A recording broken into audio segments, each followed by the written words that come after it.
अगर final accounts of a proprietary concern के problem में reserve for discount on creditors ऐसे दिया गया हो तो हम कैसे करेंगे? हेलो एवरीवन, आज हम ऐसा ही एक इंटरेस्टिंग प्रॉब्लम देखने वाले हैं। Illustration number 4 from page number 292। So let's get started. देखिए, from the following trial balance of Khandwala enterprises prepare final accounts. Okay, तो जैसे ट्रायल बैलेंस हमारे सामने आता है, हम क्या करेंगे? हम बाइफरकेट करेंगे कौन से आइटम्स ट्रेडिंग अकाउंट में जा रहे हैं, कौन से प्रॉफिट एंड लॉस अकाउंट में और कौन से बैलेंस शीट में। So let us do that. Capital है, बैलेंस शीट में जाएगा। ड्रॉइंग्स कैपिटल से माइनस होगा। ओके, ओपनिंग स्टॉक है ट्रेडिंग अकाउंट में। Purchases trading account. अब देखिए क्या दिया है नेक्स्ट, डायरेक्ट एक्सपेंसेस। अब कहां जाएंगे direct expenses? Direct as the name suggest, मतलब ये एक्सपेंसेस जरूरी है for manufacturing process, directly related to what we are manufacturing, इसलिए उन्हें कहा जाता है डायरेक्ट एक्सपेंसेस। तो बच्चों always remember, all types of direct expenses go to the trading account and all types of indirect expenses go to the profit and loss account. Okay, तो ये direct है इसलिए ये जाएगा ट्रेडिंग अकाउंट में। Okay, next sales, ये जाएगा trading account में। रिटर्न्स में डेबिट साइड पे दिया है बच्चों। अब रिटर्न्स डेबिट साइड पे है, इसका मतलब ये कौन सा रिटर्न होगा? Try to understand this concept. Purchase debit होता है और सेल्स क्रेडिट होता है, लेकिन इनके जो रिटर्न्स होते हैं वो ऑपोजिट होते हैं। मतलब सेल्स रिटर्न जो है वो डेबिट होगा और परचेज रिटर्न जो है वो क्रेडिट होगा, राइट? अब यहां पे हमें डेबिट में अमाउंट दी गई है बच्चों, so this is sales return. Please be very very attentive. यहाँ पे हम सिर्फ रिटर्न पढ़ते हैं और डेबिट बैलेंस देख के हम परचेजेस में से माइनस कर देते हैं। बहुत बार ये गलती होती है, बिकॉज हमें पता है परचेजेस का डेबिट बैलेंस है। नो, परचेजेस डेबिट है लेकिन उसका जो रिटर्न है वो ऑपोजिट होगा ना। वैसे ही सेल्स क्रेडिट है, उसका रिटर्न जो है बच्चों उसे डेबिट होता है, इसीलिए sales return has debit balance. Okay, next rent and taxes profit and loss account. Bad debts, अब जो बैड डेट्स हमारे ट्रायल बैलेंस में आते हैं, those are old bad debts and old RDD, ये प्रॉफिट एंड लॉस अकाउंट में जाएंगे। और हमारा जो फॉर्मूला है, व्हाट इज द फॉर्मूला? याद करिए, old bad dates plus new bad debts plus new RDD minus old RDD. Old जो भी है that is from the trial balance और न्यू है मतलब वो एडजस्टमेंट में से हमें फिगर्स मिलेंगे। ठीक है, सो यहाँ पे old bad dates profit and loss account में जाएंगे। Reserve for bad dates, this is also in the trial balance, तो ये भी ओल्ड है, ये भी प्रॉफिट एंड लॉस अकाउंट में उस फॉर्मूले में हमें डालना होगा। डिस्काउंट है ऑन द डेबिट साइड, मतलब this is discount that we have given. Okay, so this is our expense, profit and loss account. Commission received है, क्रेडिट बैलेंस है, profit and loss account. Debtors and creditors balance sheet. Now please remember, debtors का balance debit होगा और creditors का balance credit होगा। I know this sounds very very simple, but believe me बच्चों, जब आप कॉपी करते हो ना बैलेंस शीट में तो बहुत बार गलतियां हो जाती है। So that is why you should mark like this. Okay, so debit balance amount आपको डेटर्स के अंदर लिखनी है और क्रेडिट वाली अमाउंट क्रेडिटर्स के अंदर। Okay, next furniture balance sheet, machinery balance sheet, goodwill balance sheet. Wages and salaries, wages पहले वर्ड यूज हुआ है, so that is why this will go in trading account. But अगर हमें salaries and wages दिया जाता तो वो profit and loss account में जाता, right? Next salaries for 10 months, so there is a hidden adjustment here बच्चों। Okay, please remember this. Salaries है तो ये जाएगा प्रॉफिट एंड लॉस अकाउंट में। We will come to the hidden adjustment later. Okay, advertisement profit and loss account. Investment in debentures, ये asset है तो balance sheet. Loans and advances, ये balance sheet में जाएगा। ओके, अब ये हमारा ट्रायल बैलेंस हो गया। Let us go to the adjustments and let us see them one by one. Rent of 4000 has been prepaid, तो रेंट के आगे हम स्टार कर लेंगे बच्चों, जहां जहां एडजस्टमेंट है वहां हमें स्टार करना होता है। Okay, provide for reserve for bad debts on debtors and it was realised that debtor worth 1000 prove to be bad and has to be written off. इसका मतलब there is a bad debts as well as RDD, तो दोनों को हम यहाँ पे star कर लेंगे एंड हमारे जो डेटर्स है उसकी अमाउंट को भी स्टार कर देते हैं। ठीक है, right of depreciation on machinery and furniture, so machinery और फर्नीचर के अमाउंट्स को यहाँ पे स्टार हो जाएगा। And create a discount on creditors. So creditors को भी हमने यहाँ पे स्टार कर दिया। ओके सो अब क्या करेंगे बच्चों, सारे अमाउंट्स जो भी हमने यहाँ पे मार्क किए हैं, everything will go in their respective accounts. जहां जहां एडजस्टमेंट है प्लीज वहां पे आपको 2 रोज छोड़ के नेक्स्ट अमाउंट लिखनी है, सो दैट आपका एडजस्टमेंट्स के लिए आपके पास जगह रहेगी और प्रेजेंटेशन नीट एंड क्लीन दिखेगा। Alright, now let us move to the adjustments one by one. Okay, closing stock है, हमें पता है क्लोजिंग स्टॉक ट्रेडिंग अकाउंट के क्रेडिट साइड पे, बैलेंस शीट में एसेट साइड पे दिखेगा। Okay next, rent has been prepaid. Prepay किया है, एक एक्सपेंस है जो हमने प्रीपे किया, मतलब वो कहां बिलोंग करता है, अगले साल, इसीलिए हम प्रीपेड बोल रहे हैं, है ना। अगले साल का एक्सपेंस है तो इस साल के प्रॉफिट एंड लॉस अकाउंट में नहीं दिखना चाहिए। सो प्रीपेड है तो माइनस कर देंगे। सो हम माइनस करेंगे 4000। देखिए प्रीपेड रेंट 4000, आउटर कॉलम में बैलेंस लिख दिया। And second effect, every adjustment will have 2 effects बच्चों। Okay always remember minimum 2 effects होंगे। प्रीपेड रेंट है, कोई एक्सपेंस है जो हमने आज पे कर दिया लेकिन उसके बदले में सर्विस हमें फ्यूचर में मिलने वाली है। So that is why it becomes our asset and this will appear in the balance sheet on the asset side. तो देखिए prepaid rent 4000। Okay, one by one try and understand the meaning and then give the effects बच्चों। Believe me, if you go through my lectures, मैं आपको कभी भी mug up करने को नहीं बोलती हूँ that prepaid है माइनस करो, आउटस्टैंडिंग है ऐड करो। No, understand the logic.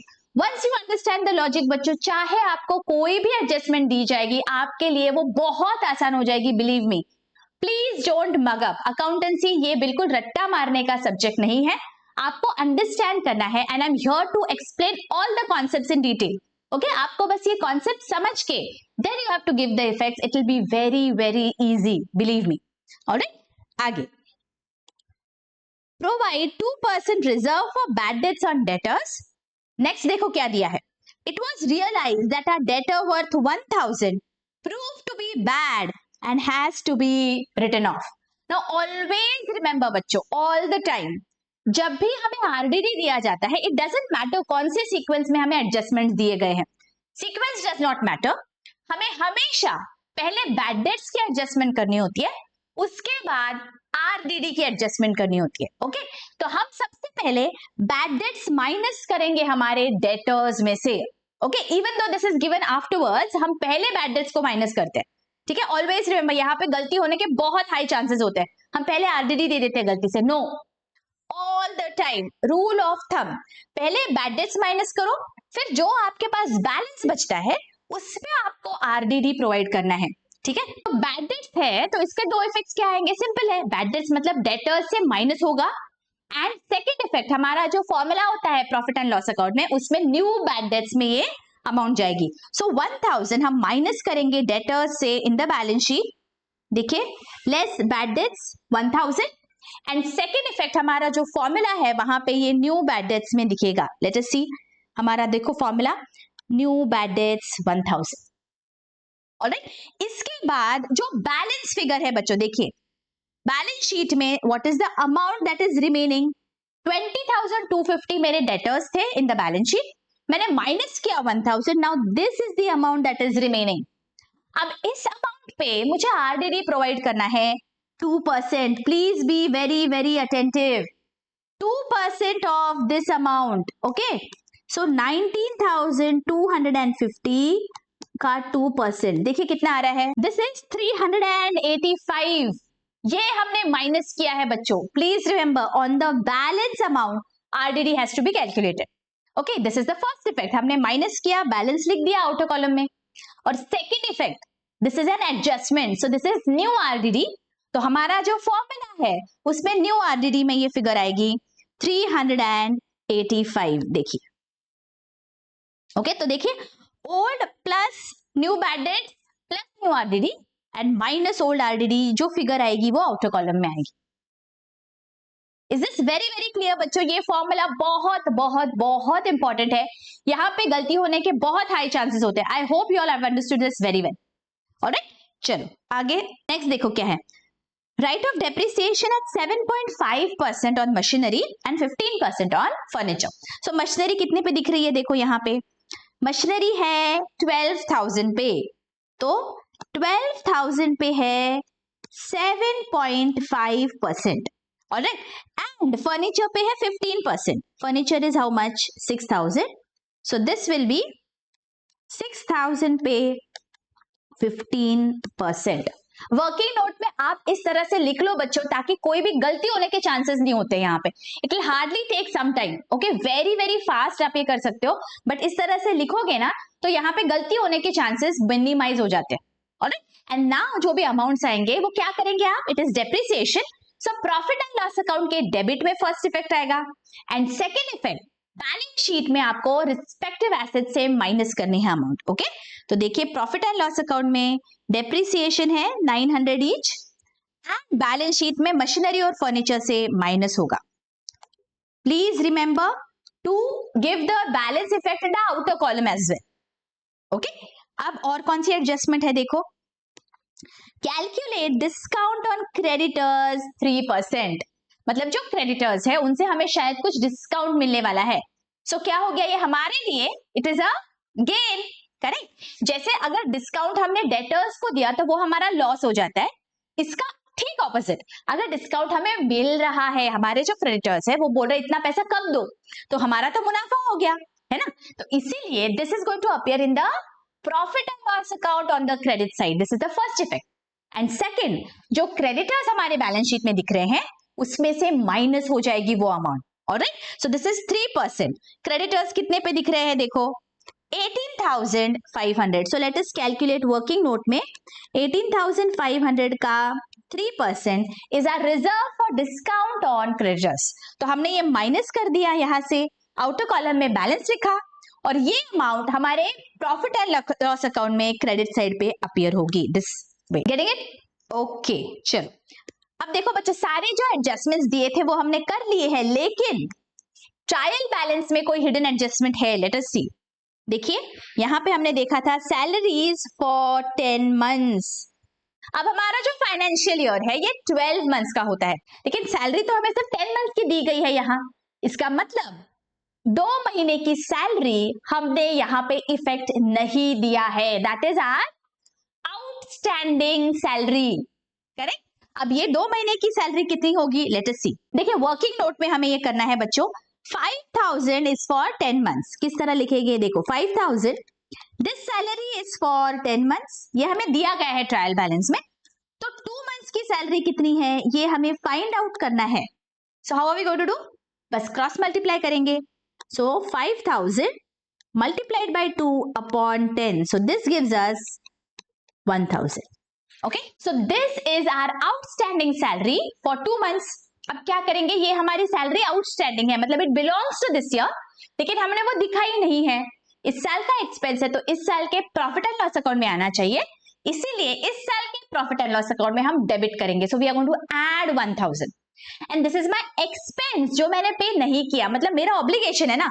मेरे जो एम्प्लॉइज है वो मुझसे वो पैसा मांगने वाले हैं फ्यूचर में, isn't it? So I have to pay them. This is my liability. And that is why this is going to appear in the balance sheet on the liabilities side. So क्या करेंगे? First effect 1,000 हम add करेंगे यहाँ पे profit and loss account में outstanding salary, and second effect balance sheet में outstanding salary 1,000. Okay, सो देखिए बच्चों, इसके साथ हमने यहाँ पे सारे इफेक्ट्स दे दिए हैं. Now what is remaining? देखो अब बस हमें यहाँ पे क्लोज करना है trading and profit and loss account, and let us see whether there is a profit और अ लॉस. तो यहाँ पे जब हम ट्रेडिंग अकाउंट क्लोज करते हैं, there is a gross profit, हम उसे ट्रांसफर कर देंगे प्रॉफिट एंड लॉस अकाउंट में. Alright, and then we will find out whether there is a net loss और a net profit. In this problem देखो बच्चों, because the debit side is heavier, there is a net loss. अब please remember loss आया है यहाँ पे, सो हम क्या करेंगे? कैपिटल से माइनस करेंगे. 12,380 माइनस होगा. हमें क्या आदत होती है? हमेशा प्लस करने की, तो गलती से क्या कर देते हैं? हम ऐड कर देते हैं. तो ये नहीं करना है बच्चों. रिमेंबर कि यहाँ पे लॉस है तो माइनस करेंगे. Okay, and then we will write the amount in the outer column.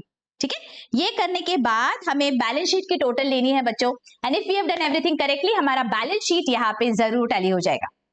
Okay, I hope ये बहुत ही अच्छे से आपको प्रॉब्लम समझ गया है. अगर लेक्चर्स अच्छे लग रहे हैं बच्चों Let me know in the comment section. Do hit the like button.